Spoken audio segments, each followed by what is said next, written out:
Capital One Cafe here at the bottom of the building where I live right now.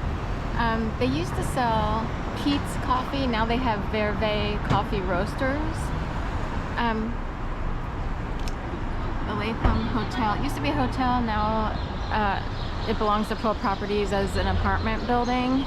They bought it, I think in 2015 is what I read, and then they renovated it back then and then opened it in more recent years.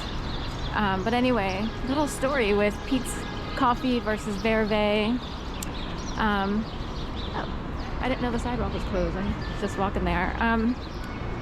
And orchestrated activity and product placements. Any which way you want to look at that. But Peet's Coffee is spelled P-E-E-T. And, you know, I moved into this building above Capital One Cafe, which used to serve Peet's Coffee. They've changed it in the meantime. My sister was temporarily in a special house with people and in Delaware, and it was near Zingo's supermarket or grocery store. And this was around the same time that I was, you know, transplanted back here from Florida. I was in Florida for 2.5 years.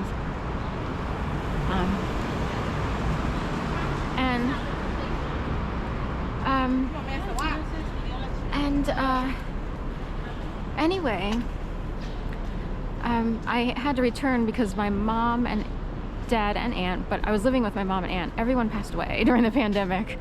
So it was really my aunt's house, just because she had been married twice, and in both cases, you know, she was heavily supported by her husbands, you know. I'm saying heavily, meaning in general, they were the providers. So anyway, her sons desperately needed to sell the house.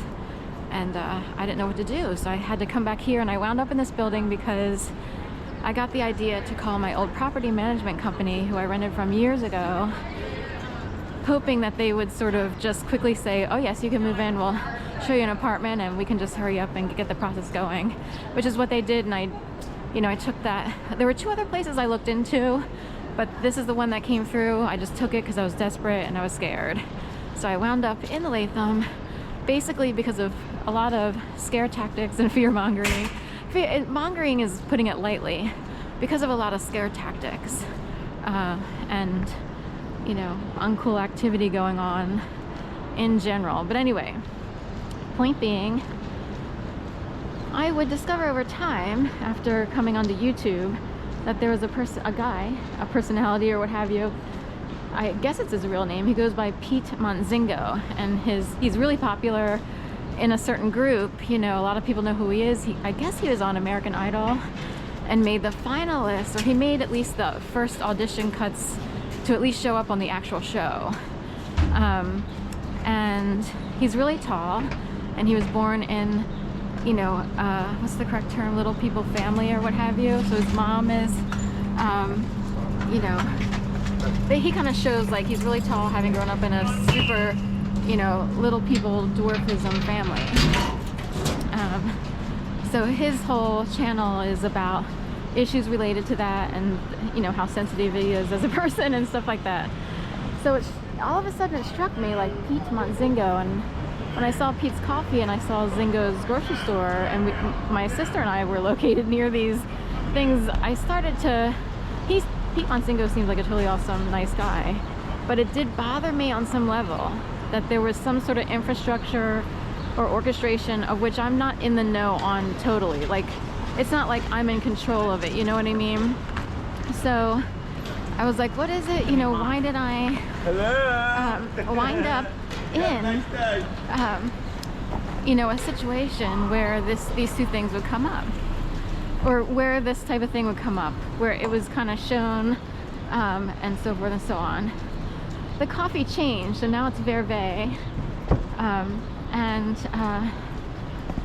my sister actually moved away from the place where she was, and is living with a friend of hers instead. So she was only near Zingo's for a while, Zingo's supermarket or grocery store, and sadly she had to move into that house while my mom was passing away, and so forth and so on. And my mom probably worried where she would wind up But luckily, as my mom was on her deathbed, you know, my sister could say, don't worry, I found, you know, I'll be living at this house. You know, everything's fine, it worked out, you know, so forth and so on. So anyway, just a little interesting factoid there. But she's in a totally different location, and they changed Pete's Coffee to Verve. So whatever it was, because I'm not aware of what it could be, and apparently that, you know, it's possible the guy Pete Mansingo would have no clue what it is either. So it's not his world, you know, not his thing or what have you.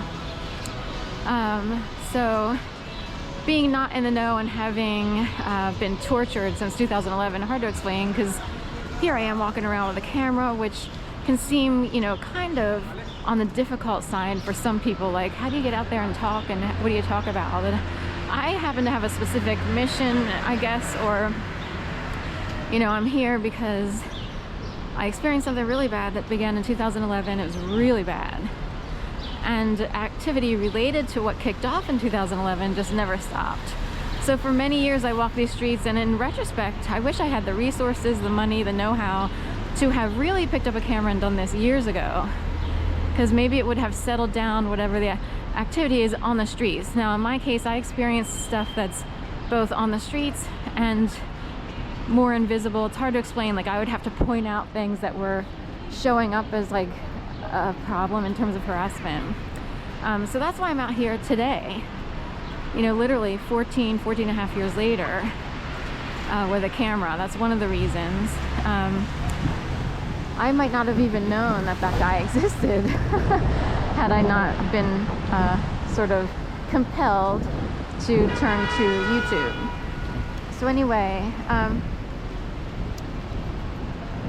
another thing I wanted to bring up was I had a memory of during 2018, I was in a different situation after 7.5 years of being, I'm not kidding, slaughtered on the streets by activity that's hard to explain, because it's not just riffraff, it's not your everyday, like, well, it's a city and blah, blah, blah.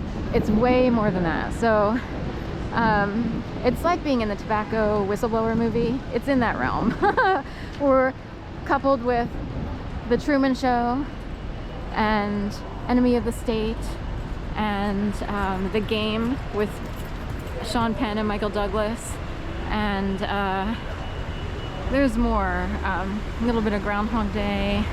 There's another one that I'm forgetting to mention, but all the stuff that shows up there is done and in negative ways. There's no like positivity, you know, to a day. Like an entire day is sort of wrapped up with trying to dodge stuff and trying to mentally stay above activity that's trying to pull you down.